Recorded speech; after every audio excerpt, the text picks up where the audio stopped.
जय हिंद दोस्तों, आप सभी का GK GS with Vikas YouTube channel में आप सभी का स्वागत है। आज हम लोग यहाँ पे 25 प्रश्न हम लोग देखेंगे जो कि मोस्ट इम्पोर्टेंट प्रश्न होगा जीके जीएस का। जीके एंड जीएस का मोस्ट इम्पोर्टेंट प्रश्न हम लोग देखेंगे आज। तो चलिए वीडियो को स्टार्ट करते हैं। और स्टार्ट करने से पहले जो भी इस चैनल पे नए हैं प्लीज़ चैनल को सब्सक्राइब, लाइक एंड शेयर ज़रूर कीजिएगा और कमेंट कीजिएगा कि आप लोगों को क्या अच्छा लग रहा है या और कोई इम्प्रूवमेंट करने की ज़रूरत है, इसमें और कोई ऐड करने का सब्जेक्ट ऐड करने की ज़रूरत है। तो चलिए हम लोग वीडियो को स्टार्ट करते हैं। प्रश्न 25 प्रश्न होंगे। तो चलिए आज हम पहला प्रश्न हम लोग देखते हैं। तो यहाँ पे 26 नंबर प्रश्न है कि निम्नलिखित में से कौन सा मौलिक अधिकार नहीं है। कौन सा मौलिक अधिकार नहीं है। तो यहाँ पे हम देख लेंगे ऑप्शन। तो यहाँ पे मत देने का अधिकार जो कि एक मौलिक अधिकार नहीं है, ये विधिक अधिकार है। तो यही इसका हो जाएगा आंसर। इसमें समानता का अधिकार मौलिक अधिकार में आता है, धार्मिक स्वतंत्रता का अधिकार मौलिक अधिकार में आता है, और शोषण के विरुद्ध अधिकार ये भी मौलिक अधिकार में आते हैं।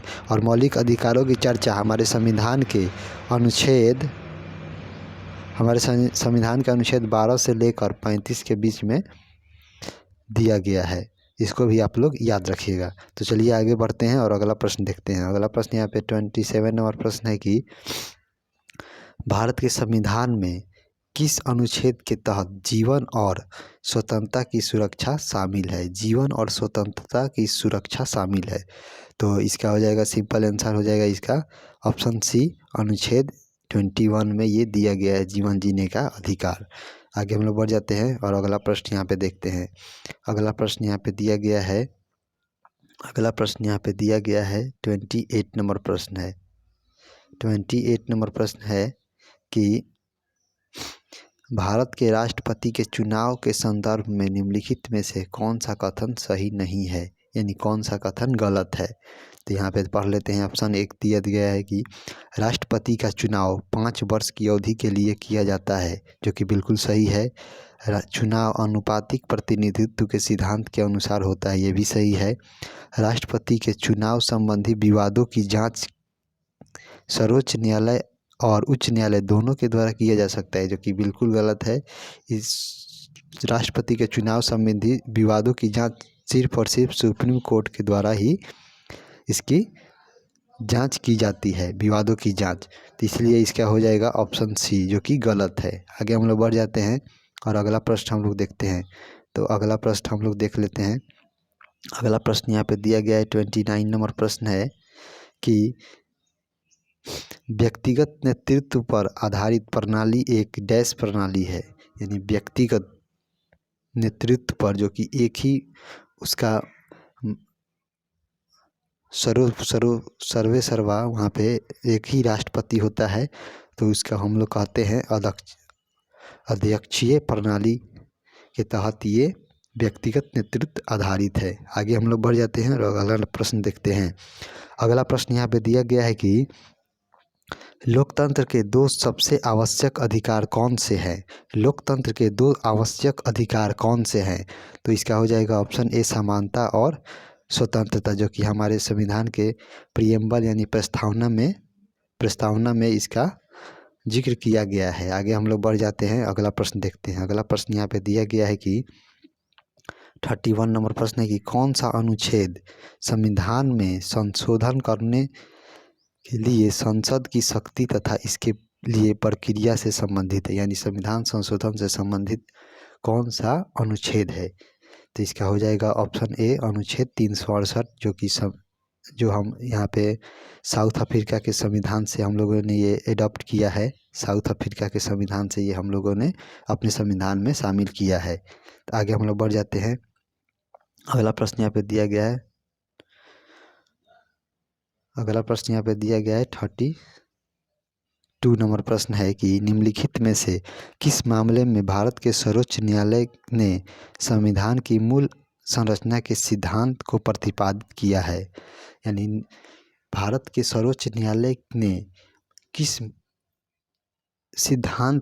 मामले में संविधान के मूल सिद्धांत मूल संरचना के सिद्धांत को प्रतिपादित किया है, तो ये इसका हो जाएगा ऑप्शन सी केशवानंद भारती मामला, जो कि 1973 में हुआ था। केशवानंद और केरल राज्य के बीच ये बहस हुआ था। आगे हम लोग बढ़ जाते हैं, अगला प्रश्न देखते हैं। अगला प्रश्न यहाँ पे दिया गया है कि 33 नंबर प्रश्न है कि 33 नंबर प्रश्न यहाँ पे दिया गया है कि कौन सा विशेष ज्ञान या व्यवहारिक अनुभव भारत के राष्ट्रपति द्वारा राज्यसभा के लिए मनोनीत किए जाने की एक शर्त नहीं है, जो मैंने एक शर्त जिसमें शामिल नहीं किया गया है। तो इसमें हम लोगों ने कला शामिल है, साहित्य शामिल है, विज्ञान शामिल है, और एक समाज सेवा और एक समाज सेवा शामिल है, जबकि इसमें फिल्म नहीं शामिल है। तो यही इसका हो जाएगा ऑप्शन ए। आगे हम लोग बढ़ जाते हैं, अगला प्रश्न देखते हैं। अगला प्रश्न यहाँ पे 34 नंबर प्रश्न हम लोग देखते हैं। तो 34 नंबर प्रश्न यहाँ पे दिया गया है, हिस्ट्री से रिलेटेड प्रश्न है। हिस्ट्री से रिलेटेड प्रश्न है कि निम्नलिखित में से किस भारतीय राज्य में हड़प्पा के नगर नहीं पाए गए हैं। यानी किस भारतीय राज्य में हड़प्पा के नगर नहीं पाए गए हैं। हरियाणा में पाया गया है राखीगढ़ी, राजस्थान में पाया गया है कालीबंगा, और गुजरात में लोथल पाया गया है, जबकि उत्तराखंड में कोई भी हड़प्पा स्थल नहीं पाया गया है। तो इसका हो जाएगा ऑप्शन सी उत्तराखंड। आगे हम लोग बढ़ जाते हैं, अगला प्रश्न देखते हैं। अगला प्रश्न यहाँ पे दिया गया है 35 नंबर प्रश्न है कि हिंदू कॉलेज की स्थापना 1791 में कहाँ हुई थी।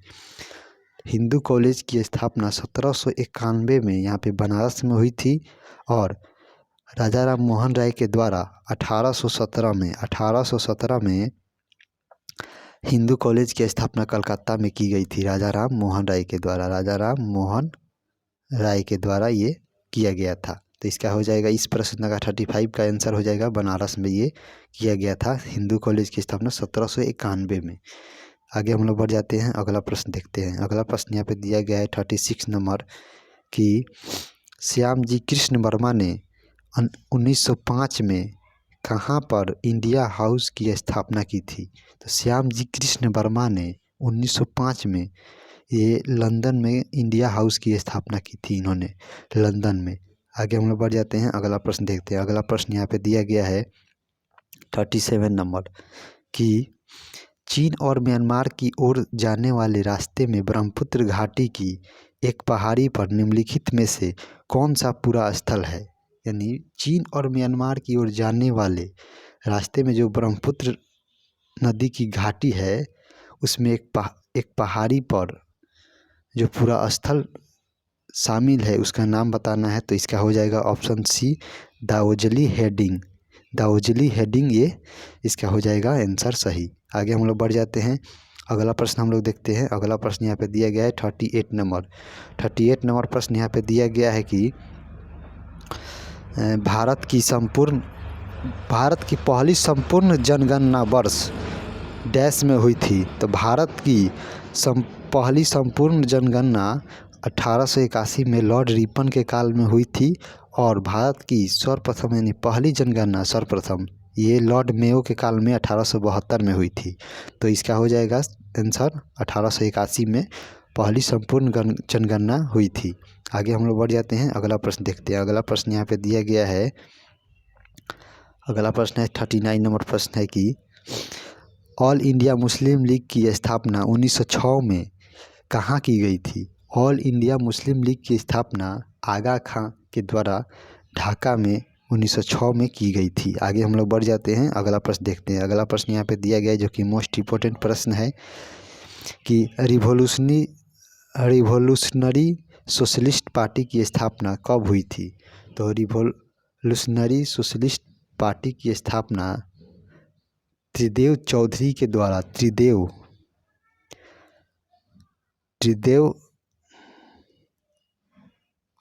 त्रिदेव चौधरी के द्वारा ये किया गया था। 19 मार्च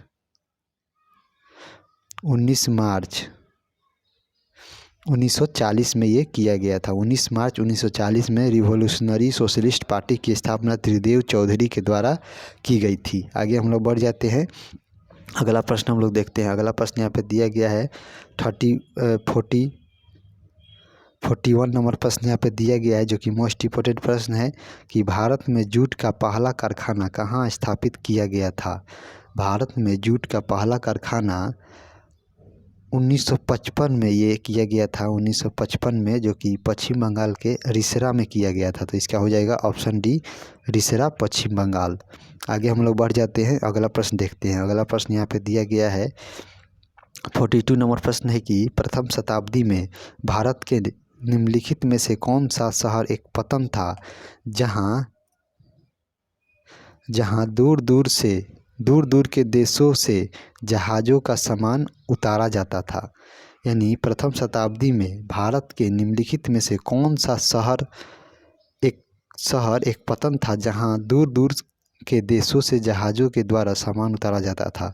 तो ये अरिकामेडु है, जो कि पांडिचेरी के अंतर्गत आता है। और ये पांडिचेरी का ये जो ज़िला है ये तमिलनाडु में पड़ता है। आगे हम लोग बढ़ जाते हैं, अगला प्रश्न देखते हैं। अगला प्रश्न यहाँ पे दिया गया है कि 43 नंबर कि निम्नलिखित में से कौन सा क्रम दिल्ली वंशों के संदर्भ में सही है, दिल्ली के राजवंशों के संबंध में सही है। तो इसका हो जाएगा ऑप्शन बी, पहले तोमर आए, उसके बाद चौहान आए, उसके बाद खिलजी आए। ये क्रम सही है, इसको मिला लीजिएगा और ये सही आंसर होगा। आगे हम लोग बढ़ जाते हैं, अगला प्रश्न यहाँ पे देखते हैं हम लोग। अगला प्रश्न यहाँ पे दिया गया है 44 नंबर यहाँ पे प्रश्न दिया गया है कि राष्ट्रकूट और चोल राजवंशों के दौरान कुछ महत्वपूर्ण प्रशासनिक पद आनुवंशिक बन गए थे, जिसमें नगर श्रेष्ठी पद का अर्थ क्या था। यानी नगर श्रेष्ठी पद का अर्थ क्या था। तो इसका अर्थ था कि शहर का व्यापारी। इसका हो जाएगा ऑप्शन ए, शहर का व्यापारी। आगे हम लोग बढ़ जाते हैं, अगला प्रश्न देखते हैं 45 नंबर। 45 नंबर प्रश्न है कि निम्नलिखित में से किस भारतीय स्वतंत्रता सेनानी ने कहा था कि खुद में वो बदलाव कीजिए जो आप दुनिया में देखना चाहते हैं। तो इसका हो जाएगा ऑप्शन बी, महात्मा गांधी के द्वारा ये कथन कहा गया था। आगे हम लोग बढ़ जाते हैं, अगला प्रश्न देखते हैं। अगला प्रश्न यहाँ पे दिया गया है 46 नंबर प्रश्न है कि दिए गए क्षेत्रों में से कौन सा रूप से सामाजिक कल्याण के विचारों से प्रेरित है, जो कि इकोनॉमिक्स का सवाल है। तो इसको हम लोग अच्छे तरीके से देखेंगे, कौन सा रूप से, माने किस क्षेत्रों में से कौन सा यहाँ पे सामाजिक कल्याण के विचारों से प्रेरित है। तो इसका हो जाएगा ऑप्शन डी, सार्वजनिक, जो कि सरकार के द्वारा इसमें पैसा इन्वेस्ट किया जाता है। तो इसका हो जाएगा ऑप्शन डी। आगे हम लोग बढ़ जाते हैं, अगला प्रश्न यहाँ पे देखते हैं 47 नंबर प्रश्न यहाँ पे दिया गया है कि निम्नलिखित विकल्पों में से सही युग्म चयन कीजिए। तो यहाँ पे पहली पंचवर्षीय योजना, जो कि महालनोबिस पे नहीं थी, ये हेराल्ड डोमर HD मॉडल पर आधारित थी, पहली पंचवर्षीय योजना। दूसरी पंचवर्षीय योजना यहाँ पे कृषि पर फोकस नहीं थी, ये आधारभूत उद्योग पर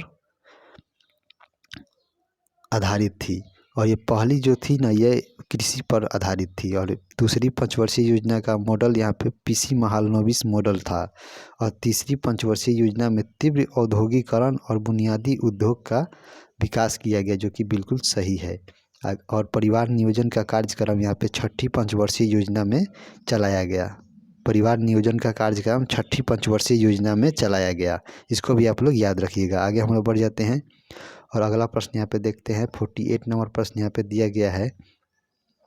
48 नंबर प्रश्न है कि निम्नलिखित में से कौन सी केवल रबी की फसलें हैं, रबी की फसल कौन सी है। तो यहाँ पे जौ, चना, ये सब रबी की फसल है। आगे हम लोग बढ़ जाते हैं और 49 नंबर प्रश्न यहाँ पे दिया गया है। 49 नंबर प्रश्न हम लोग देखेंगे तो 49 नंबर प्रश्न यहाँ पे दिया गया है कि देश के केंद्रीय बैंक यानी सेंट्रल बैंक का निम्नलिखित में से कौन सा कार्य नहीं है, कौन सा कार्य वो नहीं करता है सेंट्रल बैंक या केंद्रीय बैंक। तो यह देश की मुद्रा आपूर्ति को नियंत्रित करता है, जो कि बिल्कुल सही है। यह जनता से जमा स्वीकार करता है, जो कि बिल्कुल गलत है, यही हो जाएगा इसका आंसर, ये गलत है। यह सरकार के लिए एक बैंकर का रूप में कार्य करता है, जो कि बिल्कुल सही है। और यह देश की मुद्रा जारी करता है, ये भी सही है, जो कि यह जनता इसमें पैसा अपना जमा नहीं कर सकती है, यही इसका गलत है। तो यही इसका आंसर हो जाएगा, गलत पूछा गया है। आगे हम लोग बढ़ जाते हैं और आज का अंतिम प्रश्न हम लोग देखेंगे। तो आज का अंतिम इस सेट का अंतिम प्रश्न है कि 2001 से 2011 के बीच जनसंख्या की दशकीय वृद्धि दर कितनी है। यानी 2001 के जनगणना से 2011 के जनगणना के बीच जो जनसंख्या में दशकीय वृद्धि हुई है उसका प्रतिशत कितना है। तो इसका प्रतिशत हो जाएगा ऑप्शन बी, यहाँ पे 17.70% यहाँ पे वृद्धि हुई है। तो चलिए आज के लिए इतना ही। वीडियो कैसा लगा इसका कमेंट कीजिएगा और प्लीज़ जो भी नए हैं इस चैनल पे प्लीज़ चैनल को सब्सक्राइब, लाइक एंड शेयर ज़रूर कीजिएगा अपने दोस्तों के साथ। तो चलिए जय हिंद दोस्तों, आज के लिए इतना ही।